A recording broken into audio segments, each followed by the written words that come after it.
الفاتحة على نية أن الله يفتح علينا فتوح العارفين ويفقهنا وإياكم في الدين ويرزقنا كمال الإخلاص واليقين.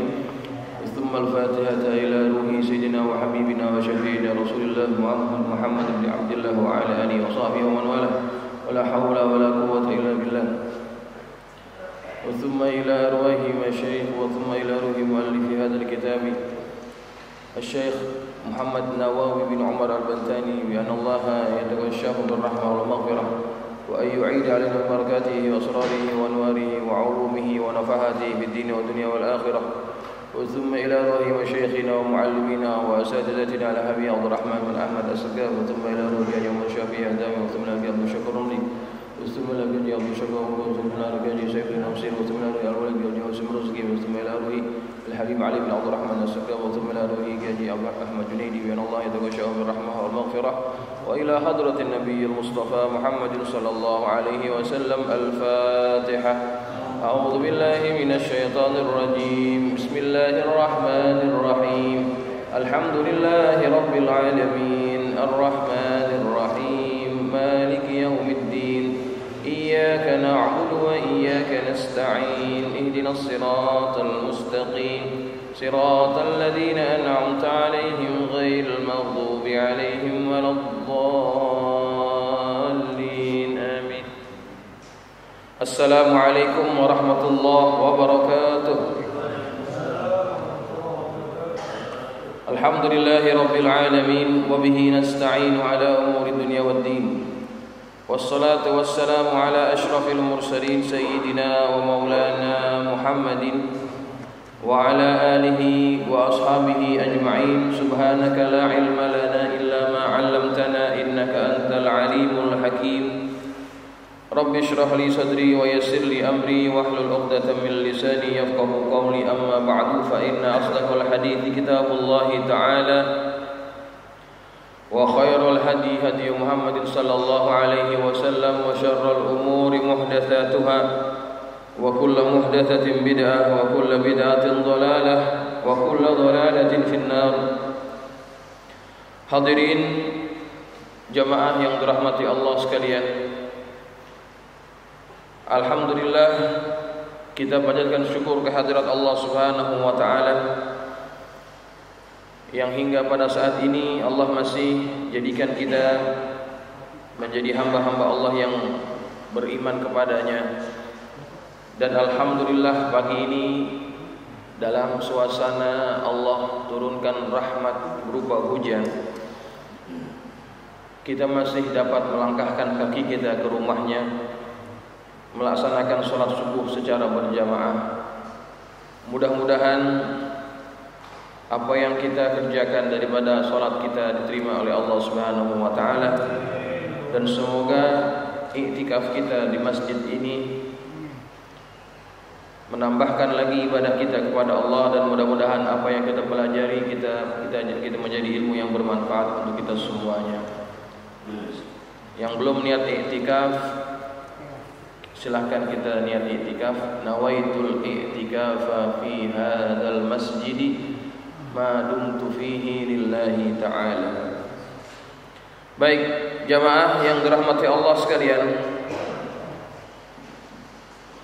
kita sambung pengajian kitab Nasaihul Ibad.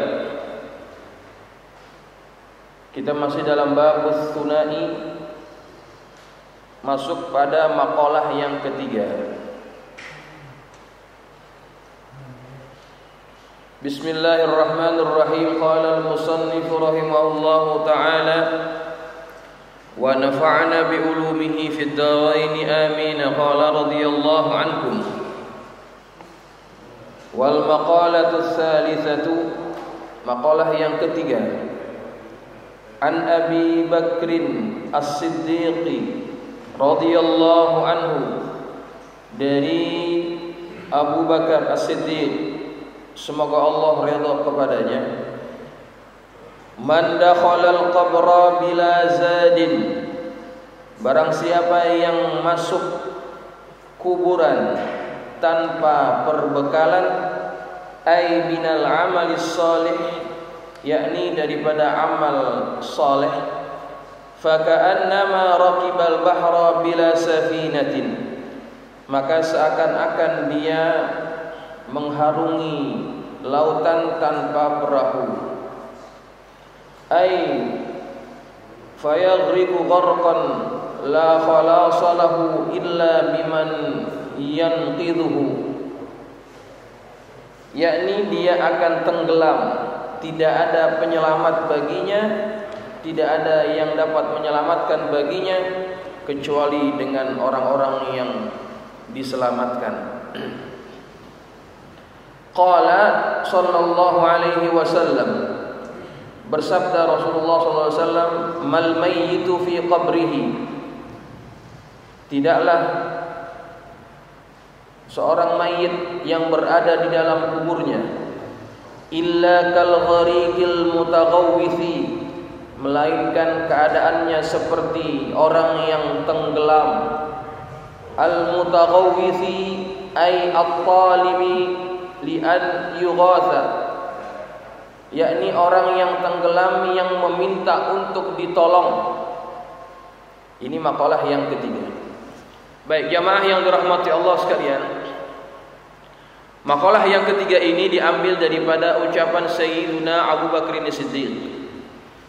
Beliau berkata, man dakhala al-qabra bila zadin, barang siapa yang masuk ke dalam kuburan tanpa perbekalan, tanpa amal soleh, faka'annama raqibal bahra bila safinah, seakan-akan dia mengarungi lautan tanpa perahu.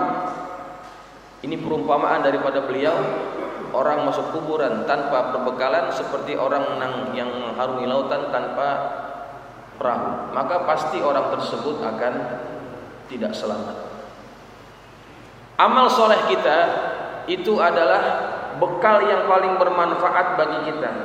Ketika kapan? Ketika kita berada di alam kuburan.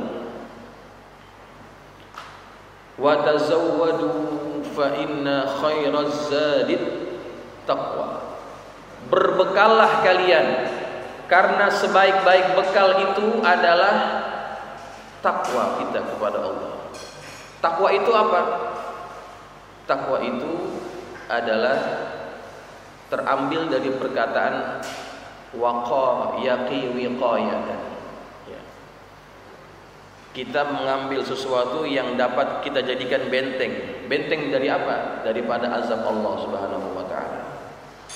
Dengan cara apa kita mengadakan benteng tersebut? Yaitu dengan menjalankan perintah Allah dan melaksanakan apa yang dilarang oleh Allah Subhanahu wa taala. Maka itu definisi takwa. Nah, apabila orang itu masuk ke dalam kuburan tanpa bekal yang cukup, maka dia pasti akan kesusahan ketika berada di dalam kubur tersebut. Sayyiduna Utsman bin Affan, sahabat Nabi yang menjadi khalifah yang ketiga. Beliau satu ketika berdiri di atas kubur, kemudian terlihat dari wajahnya kesedihan yang luar biasa. Tiba-tiba netes air matanya itu sampai membasahi janggutnya. Kemudian dia ditanya, wahai Utsman, kenapa ketika diceritakan tentang surga, diceritakan tentang neraka, engkau tidak pernah menangis? Tetapi ketika engkau berada di tempat ini, kenapa engkau kelihatan bersedih? Engkau begitu takut sehingga engkau kelihatan sangat-sangat bersedih. Kemudian Utsman berkata, sesungguhnya aku pernah mendengar Rasulullah sallallahu alaihi wasallam bersabda, al-qabru awwalu manazilil akhirah. Kubur itu adalah tempat pertama daripada perjalanan alam akhirat.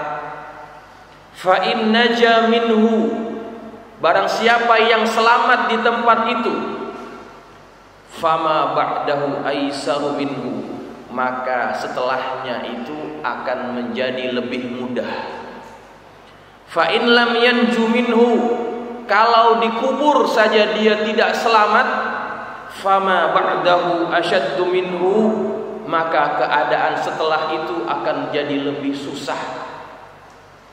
Sayyidina Utsman merenung keadaan dia, bagaimana nasibnya nanti ketika masuk ke dalam kubur, yang mana kubur ini adalah tempat pertama daripada rantaian alam akhirat. Setelah alam barzah, yakni alam kubur, nanti akan ada lagi alam akhirat. Kita akan melewati yang namanya mizan, nanti yang namanya yaumil hisab. Setelah itu kita akan sama-sama meniti di atas titian, baru kemudian kita akan masuk ke surga ataupun masuk ke dalam neraka Allah. Maka barang siapa yang masuk ke dalam kubur dia sudah selamat, maka perjalanan seterusnya itu akan jadi lebih mudah. Tapi kalau ketika dalam kuburannya saja dia tidak selamat, maka tidak akan selamat pada tahap-tahap yang berikutnya. Maka keadaan itu betul-betul membuat Sayyidina Utsman merenung sampai dia sangat-sangat ketakutan. Nah, inilah diantara juga alasan kenapa kita disuruh untuk ziarah kubur. Bukan semata-mata untuk mencari sesuatu daripada kubur tersebut. Tujuan utama kita disuruh masuk ziarah kubur adalah apa? Untuk mengingatkan kita tentang hari akhirat. Kuntu nahaitukum an ziyaratil kubur. Dulu aku pernah melarang kalian untuk ziarah kubur. Kenapa Nabi dulu larang kaum muslimin untuk ziarah kubur? Karena pada zaman itu, pada waktu itu, para sahabat masih terlalu dekat jaraknya dengan kekufuran mereka. Kemudian setelah Nabi anggap keimanan para sahabat ini sudah mantap, fadzuruha, maka sekarang kalian ziarahilah. Karena berziarah kubur itu zakiruhumul akhirah, akan mengingatkan kalian kepada kematian. Ketika orang datang ke kubur, dia ucapkan salam kepada para penghuni kubur, assalamualaikum ya ahlad diyar, fa inna insyaallah bikum lahiqun. Kita ucapkan salam kepada mereka. Kita ucapkan kalimat fa insyaallah, maka insyaallah aku juga akan menyusul kalian. Ketika kita duduk membaca ayat-ayat Quran, memandang kubur orang tua kita, bayangkan bahwa kita juga akan berada di dalamnya. Sahabat-sahabat kita yang dulu masih ada bersama kita pada tahun yang kemarin, sekarang sudah tidak ada. Ketua Musalla Al-Atiq tahun kemarin masih bersama kita. Sekarang beliau sudah berada di alam kubur. Kita pun akan sama nasibnya seperti beliau. Cepat atau lambat, tidak kenal tua atau muda, semua kita akan masuk ke dalam kuburan. Dan yang paling bermanfaat ketika orang berada di alam kuburannya itu adalah amal solehnya. Kalau tanpa bekal yang cukup, maka kita takut perjalanan yang berikutnya akan jadi lebih susah. Sayyidina Umar ibn al-Khattab adalah salah seorang khalifah yang dia punya kebiasaan suka berpatroli di kota Madinah. Kalau orang sekarang menyebutnya belusukan, ya, belusukan. Tapi kalau zaman sekarang belusukan pakai kamera, pakai wartawan. Tapi zaman Umar belusukan itu sendiri-sendiri, senyap-senyap, tidak ada orang yang tahu. Umar ingin melihat keadaan langsung rakyatnya. Satu ketika Umar berhenti di satu rumah, yang rumah itu terdengar sedang dibacakan ayat Quran.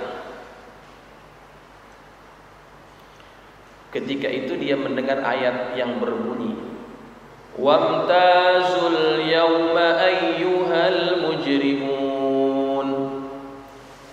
Itu surah apa? Yasin. Wamtazul yawma ayyuhal mujrimun. Pada hari ini berpisahlah, akan dipisahkan kita, wahai kalian orang-orang yang berdosa.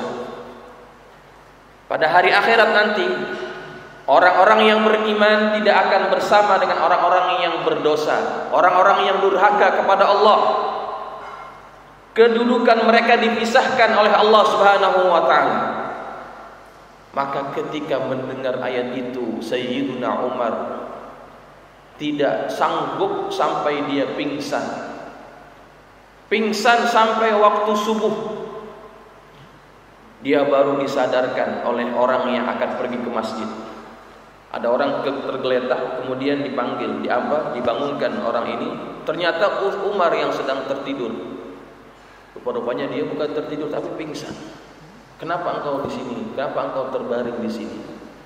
Sesungguhnya aku tadi mendengar bacaan Quran yang berbunyi wamtazul yauma ayyuhal mujrimun.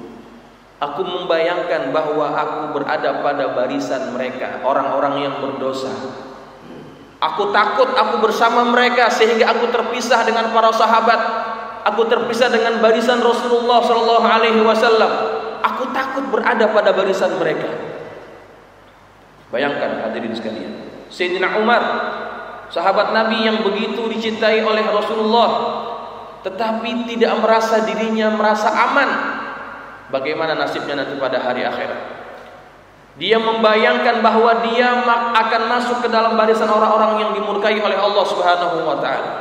Sampaikan dia pernah berkata, seandainya semua orang masuk ke dalam surga hanya satu orang, aku takut yang satu itu adalah aku. Saking takutnya dia, bagaimana nasibnya nanti pada hari akhirat.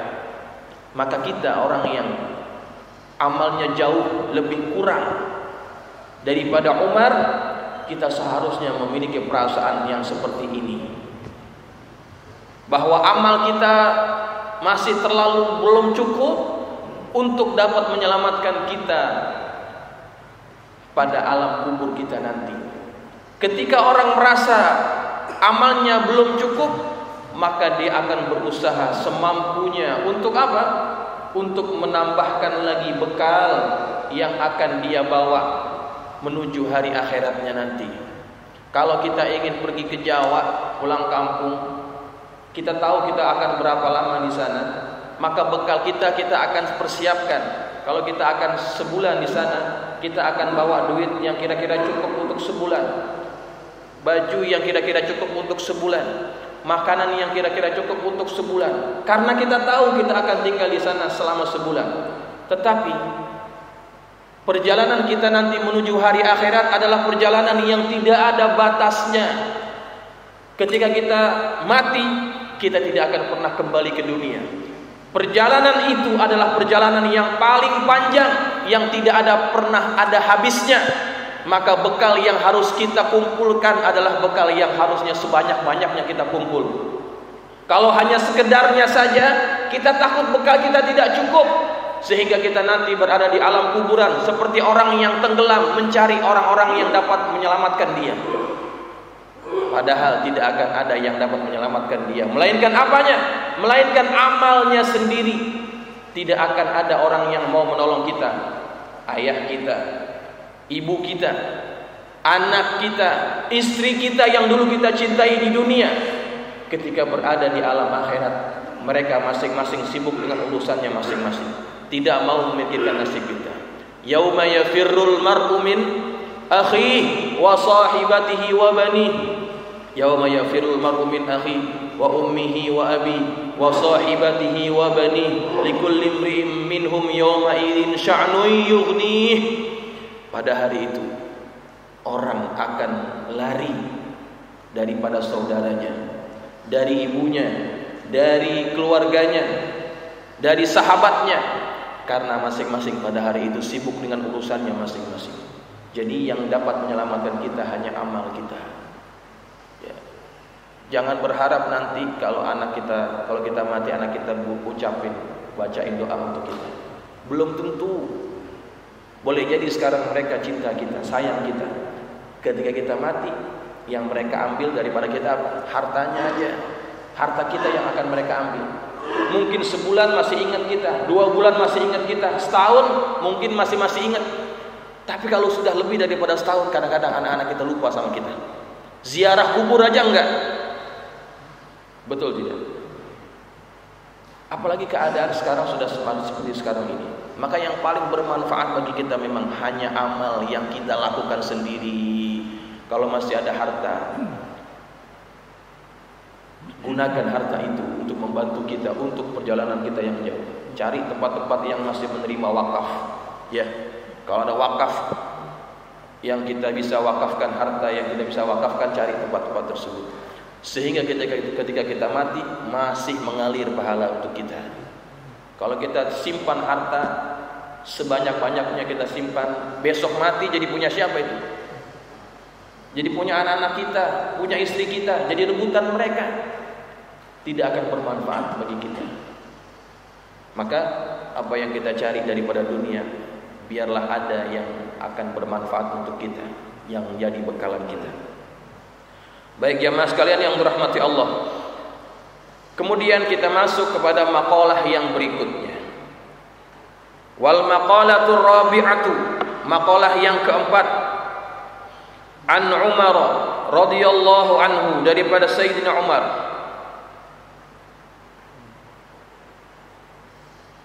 Nukila an Syekh Abdul Mu'ti As-Samlawi, dinukil daripada Syekh Abdul Mu'ti As-Samlawi. Jamaah kalau yang lihat kitab ya, ada yang dalam kurungan, ada yang di luar kurungan ya, kalau yang pegang kitab ya. Nah, yang di luar kurungan itu adalah penjelasan dari Syekh Nawawi Al-Bantani ya. Matannya yang di dalam kurungan. Nah, dijelaskan oleh Syekh Nawawi Al-Bantani, menukil riwayat daripada Syekh Abdul Mu'ti Asy-Syamlawi. Anna Nabiy sallallahu alaihi wasallam qala, bahwasanya Nabi kita Muhammad sallallahu alaihi wasallam bersabda li Jibril alaihi salam, kepada Jibril alaihi salam, sifli hasanati Umar, sifatkan kepadaku bagaimana kebaikannya Umar. Qala faqala, maka Jibril menjawab, law kanatil biharu midadan, seandainya air laut itu menjadi tinta, wasyajaru aqlaman, dan pohon-pohon itu menjadi pulpennya, jadi penanya, lama hasartuha, maka tidak akan dapat menyebutkan kebaikan-kebaikan Umar. Faqala, maka dia berkata, Nabi kata bersabda, sifli hasanati Abi Bakar, sifatkan kepadaku tentang kebaikannya Abu Bakar. Faqala, maka Jibril menjawab, Umar hasanatun min hasanati Abi Bakr, Umar adalah satu kebaikan dari kebaikan-kebaikannya Abu Bakar. Nah, ini riwayat. Kalau saya mesti jujur mengatakan ya, karena saya memang mendalami bidang hadis ya. 1, S2, S3 itu mengkaji tentang hadis secara jujur, dan ini menjadi tanggung jawab ilmiah. Walaupun kitab ini menukil riwayat ini, secara jujur riwayat ini adalah hadis yang bermasalah. Ya, hadisnya bermasalah. Al-Imam Abu Hatim, Al-Imam Az-Zahabi, kemudian Al-Imam Ibnul Qayyim menghukumkan hadis ini adalah hadis yang maudhu', hadis yang palsu. Gitu ya. Kenapa? Karena pada sanadnya ada perawi yang memang dituduh sebagai pendusta. Ya, dalam riwayat hadisnya ada satu perawi yang memang dia suka memalsukan hadis. Jadi riwayat ini tidak dapat kita jadikan sebagai hujjah. Ya. Dan dari matannya juga ini seolah-olah terlalu berlebihan. Ya. Seandainya lautan menjadi tinta, pohon-pohonnya jadi penanya, maka tidak akan dapat menyebutkan kebaikan-kebaikan Umar. Ini terlalu berlebihan. Yang ada di apa tuh? Surah apa? Surah Kahfi ya. Lau kanal bahru midadan li kalimati rabbi lanafidal bahru qabla an tanfada kalimatu rabbi walau ji'na bimithlihi madada. Nah, itu ayat Quran. Ya, kalau seandainya lautan menjadi tinta, kemudian lanafidal bahru, akan habis air tinta itu, air laut itu untuk menyebutkan kalimat-kalimat Allah. Nah, itu konteksnya ayat Quran. Nah, jadi hadis ini secara jujur harus kita katakan hadisnya adalah maudhu, ya. Baik. Walaupun begitu ada nasihat yang bermanfaat untuk kita. Daripada Sayyidina Umar, kata beliau, sedikit saya cerita tentang Umar ya. Umar ini Masya Allah, dia masuk Islam pada tahun ke-6 daripada kenabian. Udah agak kelewatan sedikit ya. Waktu dia masuk, yang sudah masuk Islam itu sudah ada 45 orang. Sudah ada 45 orang. Dia orang yang ke-46 lah kira-kira. Masuk Islam pada tahun yang ke-6. Tetapi ketika dia masuk Islam, keadaan kaum muslimin jadi berubah. Kenapa? Karena Umar adalah salah seorang dari kaum Quraisy yang disegani selain Abu Jahal. Nabi pernah berdoa, Allahumma a'izzal Islam bi ahabbi hadaini rajulaini Abi Jahlin wa Umar ibn al-Khattab.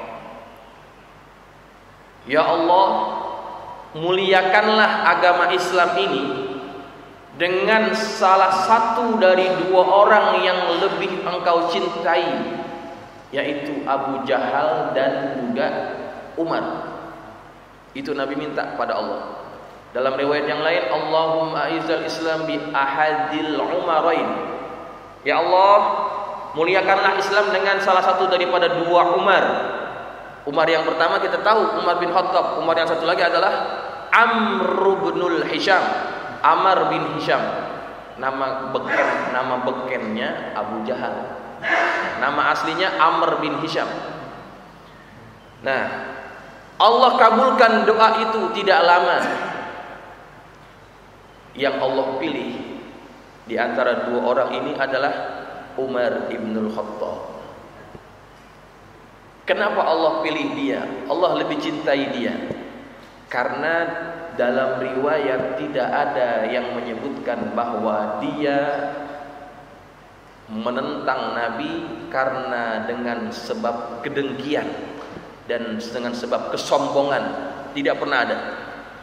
Dia menentang Nabi hanya karena dia tidak tahu apa yang didakwahkan Nabi. Ketika orang tidak mempunyai sifat dengki, tidak mempunyai sifat takabur, maka akan lebih mudah mendapatkan hidayah. Kenapa tidak dengan Abu Jahal? Abu Jahal tidak punya sifat itu. Dia punya sifat yang lebih mendengki kepada Rasulullah SAW, lebih sombong kepada Rasulullah SAW. Walaupun dia tahu apa yang Nabi katakan itu adalah betul. Buktinya apa?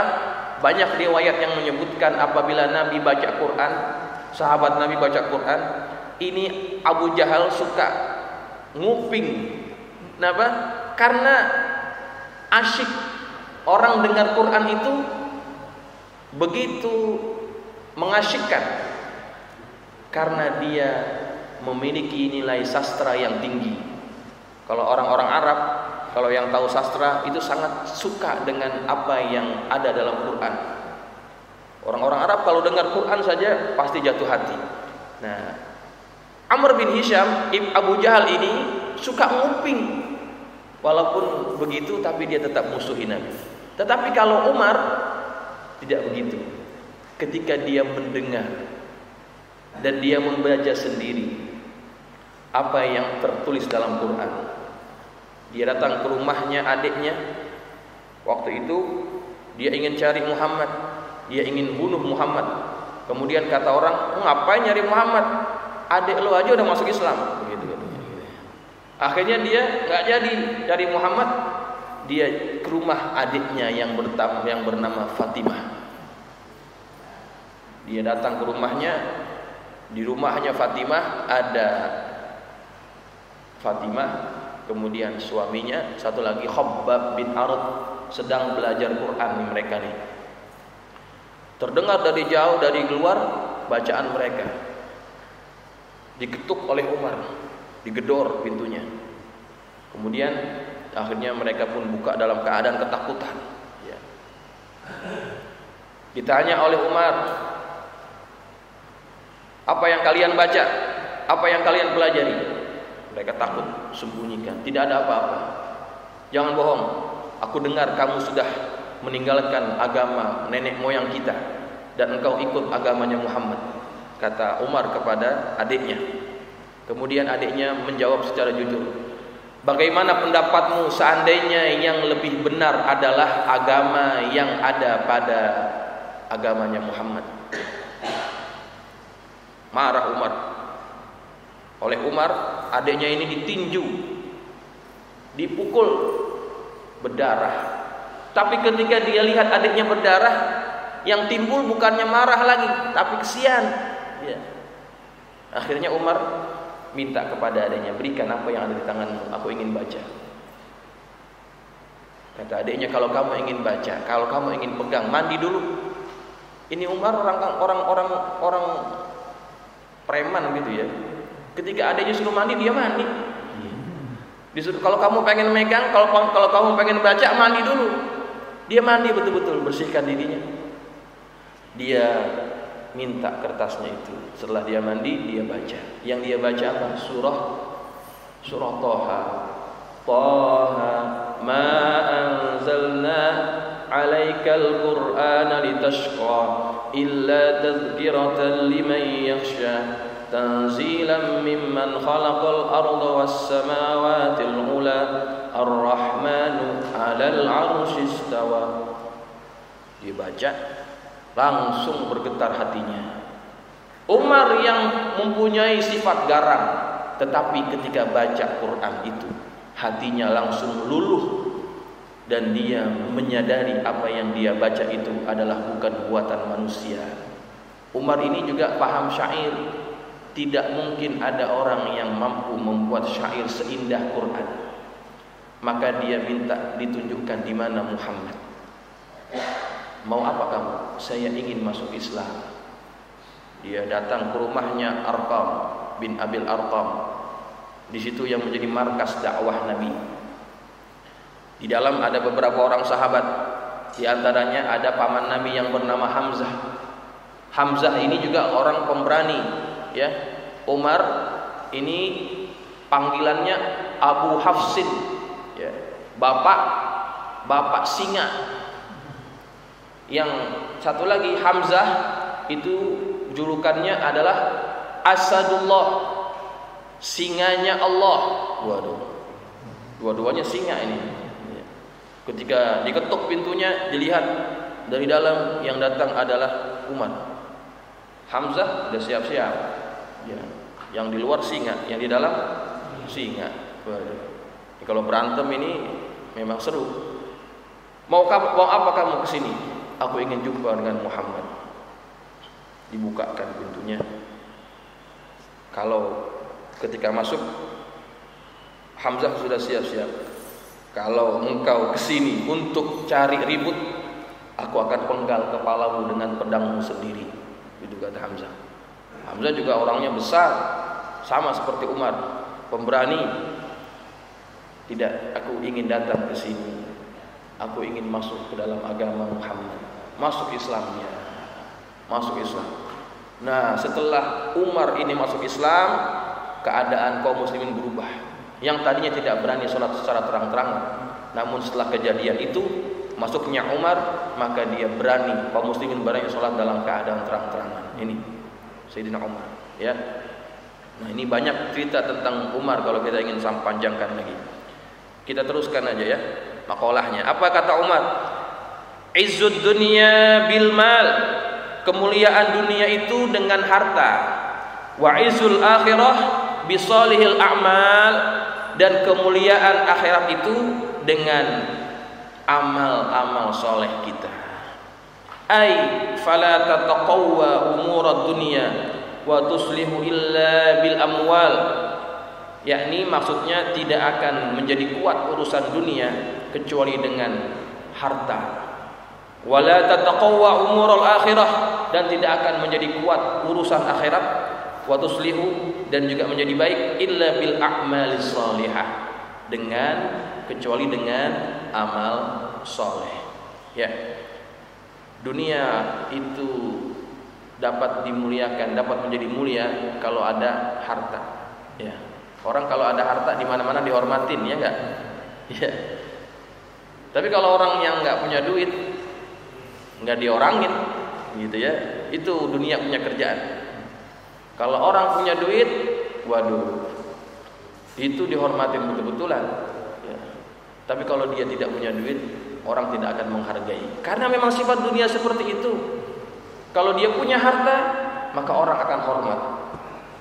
Tapi kalau di akhirat bukan harta yang bermanfaat, tapi apa?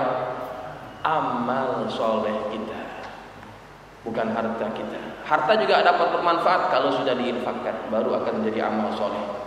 Begitu ya. Nah, jadi siapa-siapa yang Allah berikan kelebihan harta, di dunia mereka dimuliakan. Jangan lupa, di dunia ini kita tidak selamanya. Kalau kita ingin juga dimuliakan di akhirat, jadikan itu sebagai jembatan untuk mendapatkan kemuliaan pada hari akhirat kita. Ya, mudah-mudahan apa yang kita pelajari hari ini bermanfaat, dapat menjadi bekal kita untuk menuju kepada alam akhirat. Al-Fatihah. A'udzubillahi minasyaitonir rajim. Iyyaka na'budu wa iyyaka nasta'in. Ihdinas siratal mustaqim. Siratal ladzina an'amta 'alaihim ghairil maghdubi 'alaihim waladdallin. Bismillahirrahmanirrahim. Alhamdulillahi rabbil alamin, wassalatu wassalamu ala asyrafil mursalin sayyidina wa maulana Muhammadin wa ala alihi wa ashabihi ajma'in. Allahumma anfa'na bima 'allamtana wa 'allimna ma yanfa'una. Allahumma zidna wa la tanqusna, wa akrimna wa la tuhinna, wa atina wa la tahrimna, wa athirna wa la tu'thir 'alaina, wa ardina warda 'anna. Allahumma inna nas'aluka bihaqqi Fatimata wa abiha wa ba'liha wa baniha, iftah 'alaina wa 'ala auladina wa talamidina futuhal 'arifin, وقهنا وإياكم في الدين وارزقنا كمال الإخلاص واليقين. اللهم ارزقنا فهم النبيين وحفظ المرسلين وإلهام الملائكة المقربين برحمتك يا أرحم الراحمين. اللهم اجعلنا من الذين يستمعون القول فيتبعون أحسنه. وصلى الله على سيدنا محمد وعلى آله وصحبه وسلم. والحمد لله رب العالمين. والسلام عليكم ورحمة الله وبركاته.